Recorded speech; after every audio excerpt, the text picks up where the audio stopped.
আলহামদুলিল্লাহ আজ তাহার ২ মাস বয়স পূর্ণ হলো। তাই আমি আজ আমার সব প্রিয় আপু এবং ভাইয়াদের কাছে তার জন্য দোয়া চেয়ে আজকের ভিডিওটা শুরু করছি। আসসালামু আলাইকুম। আমি শিল্পীস কুকিং অ্যান্ড ব্লগ থেকে সবাইকে স্বাগত জানাই।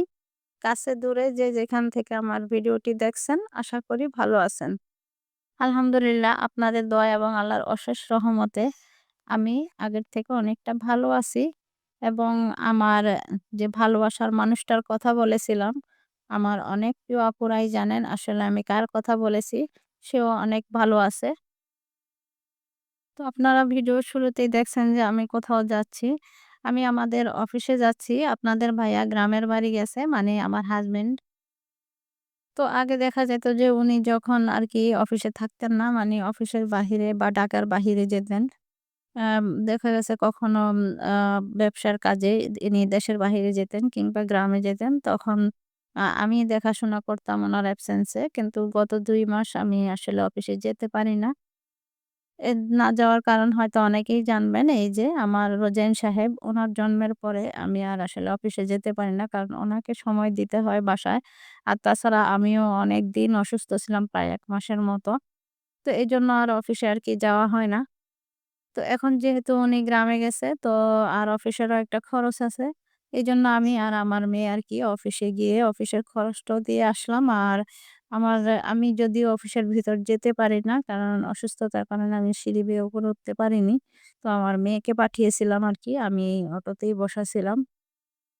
আর এই তো থাম্বনেইল এর উপর এবং ভিডিওর শুরুতেই যার কথা বলেছিলাম যে আমার ভালোবাসার মানুষের ২ মাস পূর্ণ হলো।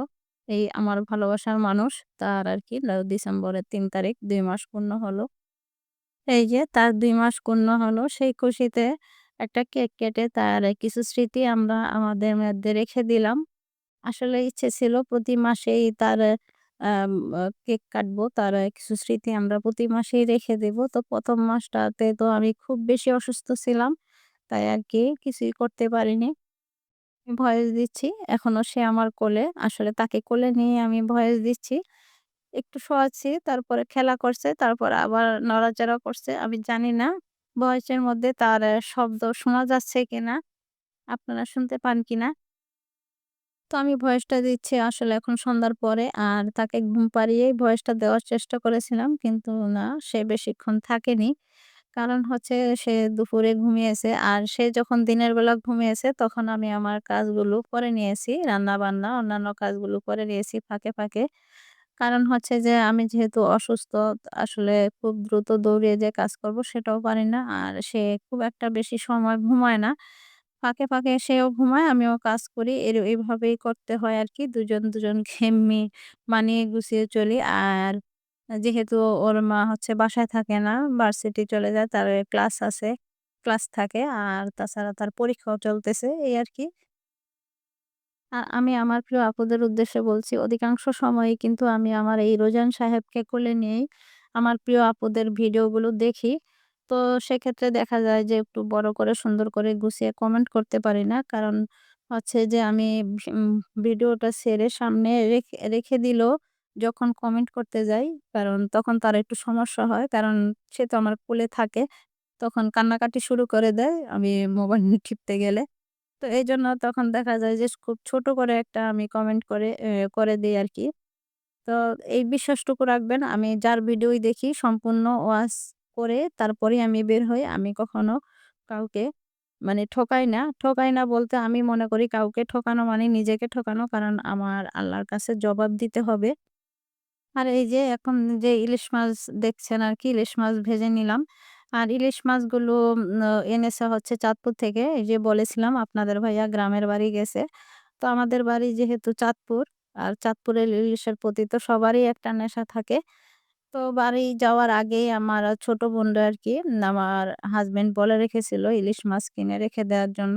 তো ইলিশ মাছ কিনে ওর ফ্রিজে রেখে দিয়েছিল। আর আমার হাসব্যান্ড আসার সময় মাছগুলো নিয়ে এসেছিল। তো ইলিশ মাছগুলো এনেই আরকি বলছিল যে এখনই একটা কেটে ভেজে নেবে।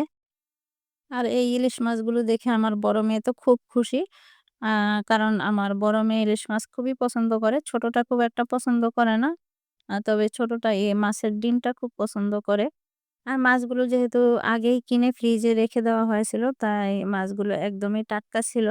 কারণ হচ্ছে আগে কিনে যদি ফ্রিজে মাছ রেখে দিয়ে তারপরে ঢাকায় আনা হয়, তাহলে কিন্তু মাছ একদমই নরম হয় না বা নষ্ট হয় না। তো আমরা সাধারণত ইলিশ মাছ ঢাকায় আনলে এভাবেই আনি। মাছ আগে কিনে ফ্রিজে রেখে দেই। আর যেহেতু চাঁদপুর থেকে ঢাকা আসতে মাত্র ৩ ঘন্টা সময় লাগে, তো ডিপ ফ্রিজে রাখা হলে এই মাছগুলো ৩ ঘন্টায় আসলে সেভাবে কিছুই হয় না। আপনারা হয়তো দেখেছেন মাছের বরফটাও ঠিকমতো আরকি ভাঙে না। আর এই তো দুপুরে রান্নাবান্না করছি। এখানে আমি লাউ শাক, সিম দিয়ে, আলু দিয়ে আরকি ভাজি করে নেব। আর পাশের চুলায় আমি হচ্ছে ডাল দিয়ে লাউ দিয়ে রান্না করছি। তো আসলে আজকে ভিডিও শুরুতেই লাইক চাইতে ভুলে গেছি। তো আপনারা প্লিজ লাইক দিয়ে তারপর ভিডিওটা কন্টিনিউ করবেন। আর নতুন কেউ যদি আমার ভিডিওতে এসে থাকেন, তাহলে আমার চ্যানেলটা সাবস্ক্রাইব করে আমার পাশেই থেকে যাবেন। আর এই ভিডিওটা যদি কেউ Facebook থেকে দেখে থাকেন, তাহলে পেজটি ফলো দিয়ে রাখতে পারেন। আর এই কাজটি যদি করে দিয়ে থাকেন, তাহলে আপনাকে অসংখ্য ধন্যবাদ। তো আমি এখানে লাউ শাক ভাজি করছি আরকি ছিম দিয়ে আর আলু দিয়ে। লাউ শাকটা ছিম দিয়ে আমার মা খুব পছন্দ করে, আর আপনাদের ভাইও পছন্দ করে।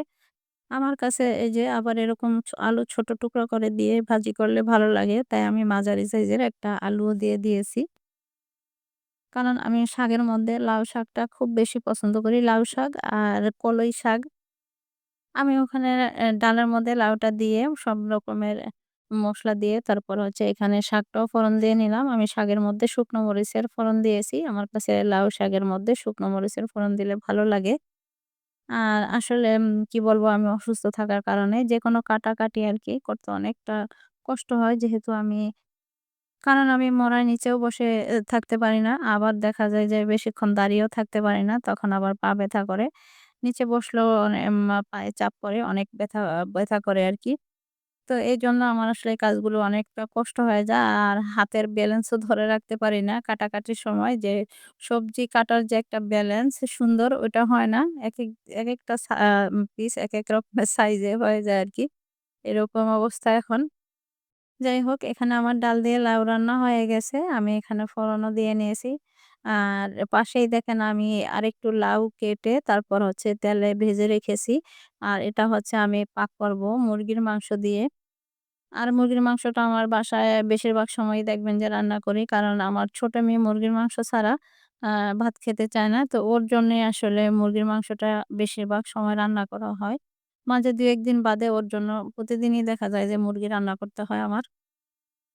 তো যেহেতু প্রতিদিনই মুরগি রান্না করতে হয় ওর জন্য, আর ওর জন্য রান্না করলে তো শুধু ও খায় না, দেখা যায় যে বড় মেয়েও একটু খায়, ছেলেও খায়। তো এজন্য একটু ভিন্নভাবে রান্না করি, একেক দিন একেকভাবে। কখনো দেখা যায় যে ক্যাপসিকাম দিয়ে রান্না করি, কখনো বা পেঁপে দিয়ে রান্না করি। এই যে আজকে লাউ দিয়ে রান্না করব। আবার দেখা যায় কখনো আরকি ভেজিটেবলের মতো রান্না করে দেই। এই তো এভাবেই আরকি একটু ভিন্নতা আনার জন্য। তো যেহেতু লাউ ফার্মের মুরগি আরকি ব্রয়লার মুরগি অনেকটাই সফট, তাই আমি আরকি লাউটা একটু আগে থেকে ভেজে নিয়েছি, যাতে মুরগি এবং লাউ একসাথে সিদ্ধ হয়ে যায়। অবশ্য লাউয়ের সাথে ছোট সাইজের ২ টা আলুও দিয়ে দিয়েছি। আর আজকে কোনো রান্নাই পুরোপুরি শেয়ার করলাম না। কারণ আমি জানি এই রান্নাগুলো আমার সব আপুরাই রাঁধতে জানেন। তো আজকের মতো ভিডিওটা এখানেই শেষ করছি। সবাই ভালো থাকবেন। আল্লাহ হাফেজ। আসসালামু আলাইকুম।